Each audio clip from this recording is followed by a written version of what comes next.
Hello दोस्तों, आज की एक और वीडियो में आप सभी का बहुत बहुत स्वागत है। तो मेरे प्यारे दोस्तों, आज की इस वीडियो में हम विलोपन विधि के सवाल करने वाले हैं। और हमने आपको पिछली वीडियो में भी बताया है कि विलोपन विधि के सवाल आपको दो प्रकार के देखने को मिल जाएंगे। जो पहला प्रकार है वो आपको इस प्रकार से देखने को मिलेगा, और जो दूसरा प्रकार है वो आपको कुछ इस प्रकार से देखने को मिल जाएगा। यहाँ पर आप लोग अंतर देख सकते हो।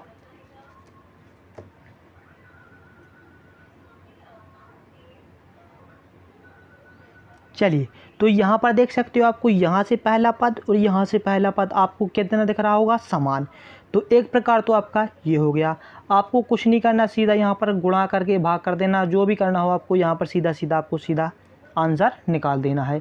लेकिन जो यहाँ पर दूसरा प्रकार देखने को आपको मिलेगा, उसमें आपको पहले पद को और दूसरे पद को समान पहले आपको इस प्रकार से करना होगा। उसके बाद आगे आपको क्या करना है? उसके बाद आगे आपको हल करना है। तो सबसे पहले आपको इन पदों में से किसी एक पद को आपस में करना होगा समान। उसके बाद ही आगे सवाल को हल किया जा सकता है। तो चलिए करते हैं और आगे। तो यहाँ पर आपको सिंपली क्या कर लेना है? यहाँ पर इसको मान लो आप समीकरण 1, इस प्रकार से आपको यहाँ पर लिख देना है। इसको मान लेना है समीकरण 2, कर दिया। यहाँ पर हम लिखेंगे अब समीकरण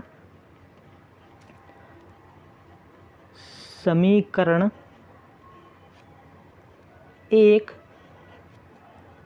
व 2 से, इस प्रकार से आपको इतना पहले लिख देना है।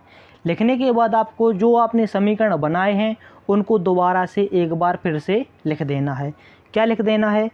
3x + 4y बराबर में कितने लिख देने हैं आपको? 10। फिर 2x - 2y बराबर से कितने लिख देना है आपको? 2। इस प्रकार से आपको पहले अपने दोनों के दोनों समीकरण लिख देने हैं।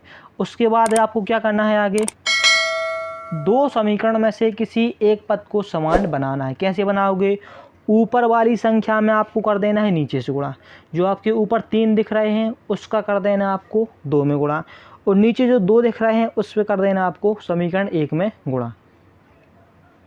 तो यहाँ पर हम लिखेंगे 3 का समीकरण 2 में गुणा करने पर और 2 का समीकरण 1 में गुणा करने पर। इस प्रकार से आपको यहाँ पर नीचे लिख देना है। चलिए हम लिखते हैं। चलिए, आई होप कि आपको इतना ये समझ में आया होगा। हमने क्या लिख दिया?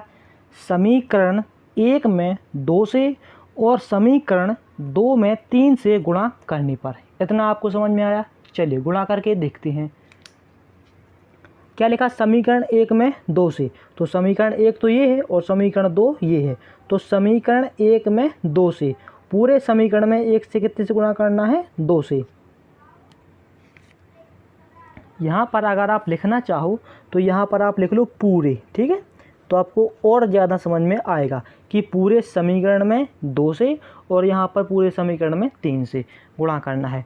तो 2 से हम गुणा कर देंगे इसमें। तो 2 का अगर आप 3 में गुणा करोगे तो 2 तिया 6, 7 में x था तो x, धन लगा तो धन। अब 2 का अगर आप 4 में गुणा करोगे तो 4 दूनी 8y बराबर लगा तो बराबर। 2 का आप 10 में गुणा करोगे तो 10 दूनी 20। इस प्रकार से आपको इतना कर देना है। फिर यहाँ पर देख सकते हो समीकरण 2 में 3 से गुणा करने पर। तो समीकरण 2 में कितने से करना है? 3 से, वो भी पूरे समीकरण में। अगर आप 2 में 3 से गुणा करोगे तो क्या आ जाएगा? 2 तिया 6x, ऋण लगा तो ऋण 3 का अगर आप 2y में गुणा करोगे तो 2 तिया 6y बराबर लगा तो बराबर, और 3 का आप 2 में गुणा कर दोगे तो 3 दूनी 6। इस प्रकार से आपको इतना कर देना है और नीचे ये वाली लाइन इस प्रकार से आपको खींच देनी है। यहाँ से आपका पूरा सवाल सरल हो गया है। बिल्कुल पिछले सवाल के जैसा ये सवाल भी हो गया है। आपको आप आसानी से कर सकते हो। यहाँ पर देख सकते हो, यहाँ से पहला पद, यहाँ से पहला पद, ये दोनों पद कैसे हो गए? समान। और चिन्ह विपरीत हैं, चिन्ह समान है। तो आपको यहाँ पर साइड में क्या लिख देना है? घटाने पर। तो यहाँ पर आपको लिख देना है घटाने पर। इतना आप लोग कर सकते हो। कर दिया? चलो, अगर आप घटाने पर लिखोगे तो यहाँ पर इन सभी के चिन्ह क्या हो जाएंगे? बदल जाएंगे। यहाँ पर धन का चिन्ह है आगे, तो यहाँ पर कौन सा हो जाएगा? अब ऋण का। यहाँ पर ऋण का चिन्ह है तो यहाँ पर कौन सा हो जाएगा, धन का। यहाँ पर धन का चिन्ह है तो यहाँ पर कौन सा आ जाएगा, ऋण का।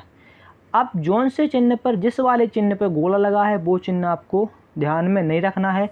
आपको यहाँ से ऋण, यहाँ से धन, यहाँ से ऋण, इस वाले चिन्हों से आपको मतलब रखना है। इन्हीं चिन्हों से आगे आपका काम होगा। तो यहाँ पर देख सकते हो संख्या समान है लेकिन चिन्ह कैसे हैं, विपरीत।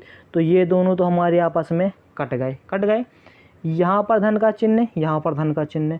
8 और 6 जुड़ के कितने हो जाएंगे हमारे, 14 हो जाएंगे। और साथ में बाई है तो साथ में बाई भी हम लिख देंगे। चलिए, यहाँ पर धन का चिन्ह है लेकिन यहाँ पर ऋण का चिन्ह है, तो 20 में से 6 आप घटाओगे, तो 20 में से आप 6 घटा दिए तो आपने यहाँ पर कितने बच जाएंगे, सिर्फ और सिर्फ 14 बचेंगे। यहाँ से निकालना है बाई का मान। बाई का मान निकालने के लिए हमें 14 का करना होगा पक्षांतर। तो जो संख्या गुणा में थी बराबर के दूसरी हो जाएगी, कहाँ जाएगी, वो इसके बटे में। तो यहाँ से बाई का मान निकालेंगे हम, तो 14 कहाँ आएंगे, 14 के बटे में आएंगे। और 14 से 14 यहाँ पर सिंपली कट जाएंगे, तो यहाँ पर क्या बचेगा, 1। तो यहाँ पर बाई का मान कितना मिल गया हमें, 1। चलो, एक काम तो हमारा हो गया कि हमने बाई का मान निकाल लिया। अब निकालना है हमें एक्स का मान। एक्स का मान कैसे निकालोगे, आप बाई का मान कहीं पर भी समीकरण 1 या फिर समीकरण 2 में आप बाई का मान रख दोगे तो आपको एक्स का मान प्राप्त हो जाएगा। तो आपको सिंपली यहाँ पर क्या लिखना है कि बाई का मान समीकरण 1 या 2, आप जिसमें भी रखना चाहे तो आप रख सकते हो। तो यहाँ पर हम रख देंगे समीकरण 2 में। तो हम यहाँ पर लिखेंगे नीचे बाई का मान समीकरण 2 में रखने पर। चलिए, इस प्रकार से आप इतना लिख दोगे। क्या लिखा हमने, बाई का मान समीकरण 2 में रखने पर। अच्छा, समीकरण 2 कहाँ पर है, चलो देखते हैं समीकरण 2। चलो यहाँ से शुरुआत में आ जाओ। ये लिखा समीकरण 2, 2x - 2y = 2। सबसे पहले हम लिख देंगे समीकरण 2। इसी के नीचे लिखेंगे हम समीकरण नंबर 2। क्या लिखा है, 2x - 2y बराबर में कितने लिखे थे, 2। इस प्रकार से आपको सबसे पहले समीकरण 2 को लिख देना है। अब बाई का मान क्या रखना है, 1। जहाँ जहाँ इस पूरे समीकरण में बाई दिखेगा वहाँ पर बाई का मान क्या रख देना आपको, 1। तो यहाँ पर देख सकते हो सिर्फ यहाँ पर आपको बाई दिख रहा है, तो यहाँ पर आपको कितना रख देना है, 1। तो ये वाले 2x लिखेंगे हम पहले, जागे था। माइनस लगा तो -2 ये लिखे तो ये भी लिख दो पहले ही, जागे था। बाई का मान क्या रखना है यहाँ से, 1। यहाँ से लिख देंगे हम 1। और बराबर में 2 लिखे थे तो बराबर में 2 लिखेंगे हम, जागे था। यहाँ से 2x भी लिखो आप, जागे था। -2 का अगर आप 1 में गुणा करोगे तो कितना मिल जाएगा आपको, 2। बराबर में कितने मिल जाएंगे, 2। यहाँ से 2x का मान निकालने के लिए आपको ऋण 2 का करना होगा पक्षांतर। तो ये कहाँ जाएंगे, बराबर के दूसरी ओर, वो भी प्लस के रूप में, क्योंकि ऋण का पक्षांतर करोगे तो क्या आएगा, धन आएगा। चलिए और आगे करते हैं। यहाँ पर 2x लिखेंगे हम वापस, जागीता बराबर 2 और 2 जुड़ के कितने हो जाएंगे, 4 हो जाएंगे। यहाँ से x का मान निकालने के लिए आपको 2 का करना होगा पक्षांतर। तो x का मान निकालने के लिए हम 2 का करेंगे पक्षांतर, और 2 कहाँ आ जाएंगे, 4 के बटे में आएंगे। तो 2 एकम 2, 2 दूनी 4। यहाँ पर आपको x का मान कितना मिल जाएगा, आपको इस प्रकार से 2। तो हमें x का भी मान मिल गया और हमें y का भी हमें कितना मान मिल गया था, 1। तो इस प्रकार से हमारा विलोपन विधि का एक और सवाल कंप्लीट हो जाएगा।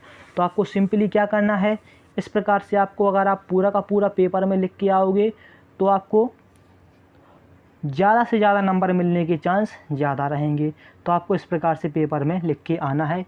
तो आई होप कि आपको ये वीडियो पसंद आई है। अगर वीडियो पसंद आई है तो वीडियो को लाइक कर देना है और हमारे चैनल को जल्द से जल्द सब्सक्राइब कर लेना है। मिलते हैं अगली वीडियो में। Thank you.